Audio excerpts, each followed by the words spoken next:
ever watch one of those mukbang videos and you keep seeing something over and over and you're like, man, I really want to eat that? Well, today, not only are we gonna eat it, we're gonna make it the best way we can.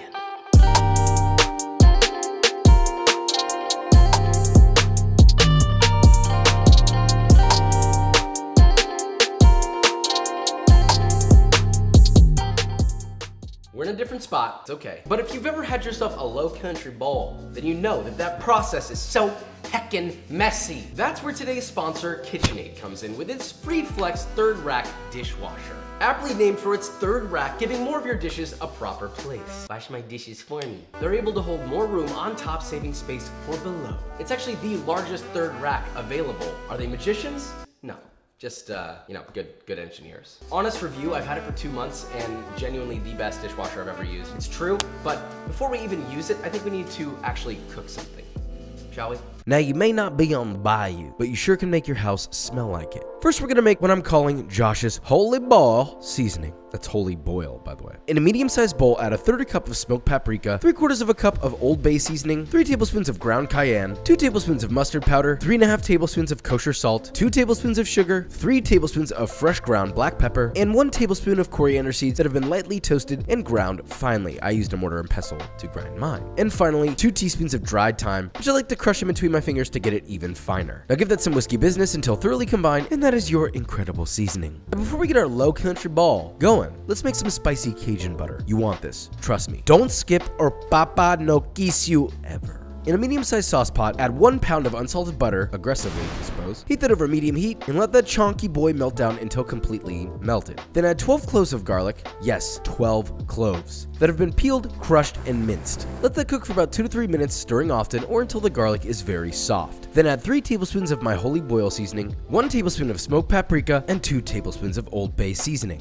Stir that together and let it cook for another 30 seconds or until the spices are lightly toasted and fragrant. That is some of the most addicting stuff you will ever place on your tongue. Now, to prepare your boil, you need a very large pot and a perforated insert for that. More specifically, a seafood boil pot that's about 40 quarts in size. Just trust me, this is how a proper boil is done. Fill that bad boy up with water until it reaches a little over the top of your strainer that's inside. Place it on a stove that ideally has a large stock burner on it. Turn the heat to high and get that water boiling. It will take some time, so while that's going, let's prep our veg, meat, and seafood. First, cut 2 lemons into slices, 2 heads of garlic cut in half like this, 2 yellow onions that are very roughly chopped, and 6 whole ears of corn that have been peeled and cut in half to get these cute little guys. And that's our veg. Now for the sausage, I like to get 2 pounds of large smoked cooked sausage, then just cut those into 2 to 3 inch segments. Now let's talk seafood. This is a special boil, so it calls for a very special ingredient from my homies at Regalis Foods. A whole king crab. Yes. We don't play around here, you understand? In my case, I went ahead and just broke those down to get these 2 lovely meaty clusters. Obviously, freshness like this is unbeatable, but 2 clusters from your local grocery store will do just fine. Next up, we have our crawfish. I got about 40 of these guys, which is about 2.5 or so pounds. Now, a lot of people argue about purging them. Should you not, blah, blah, blah, blah, blah, blah. Look, the way I do it is I just cover these guys with fresh water, let them sit for about 8 minutes, then drain the water, fill it again to cover, gently stir, drain once more, then simply fill and drain one last time for a total of 2 rinses to clean these guys up nicely. Also, if that freaks you out, you can also just use all shrimp. By now, your water should start getting all steamy. Oh la la, steamy big chunky pot.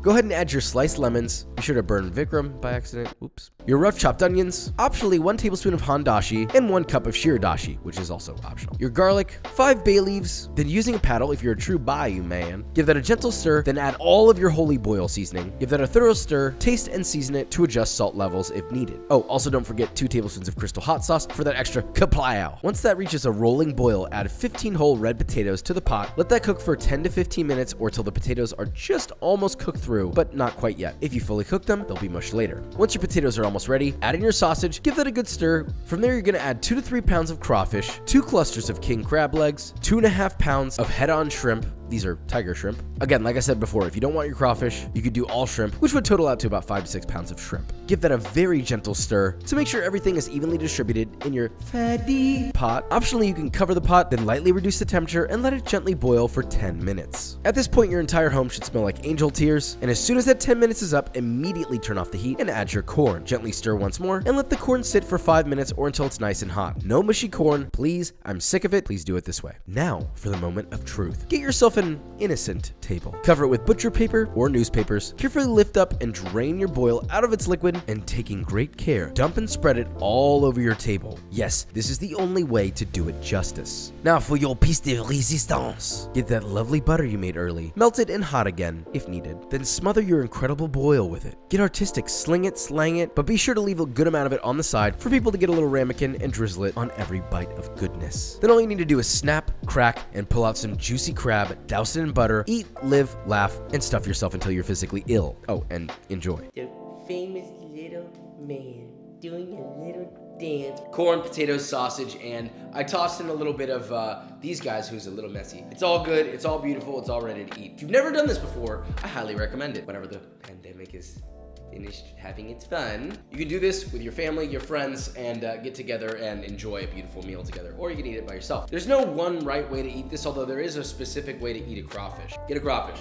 Boom, there he is. Looking real cute. First off, remove the tail. All right, snap, it'll come right out, just like that. Look, you got the tail, snap that, all right, pull it off, and that'll get that thing out. You don't want the vein, that'll pull the vein right out. Now we have this tail almost ready, all right? Top, underside. Grab the underside on both sides, give it a little pull, and then the shell, peel that off carefully, and there you go. Look, it's like a little lobster tail, little man. Crawfish, little potato, little butter. So you know you did a good job when the potatoes are cooked perfectly. Not mushy, not overcooked. They still hold their shape. If I squeeze it, it breaks, but it's fluffy. Simple concept, all right? Crab leg, give a little snap. Biggest crab segment, all right? You cut down the top, peel it back a little. It didn't come out in one piece. Piece of crab, butter. Insane. Insane. What do you want me to say? This isn't a but better, but this is better than everything. Corn. Cajuns, how do we do? Please, in the comments below. Cajuns, if I did terribly, please roast me. Now's your chance. If I did great, you all owe me $100 each, all right? Venmo will be in the link in the description. Thank you. You want to know what else is full of juicy crab legs, buttery dreams, and makes everyone just joyous to be alive? B-roll.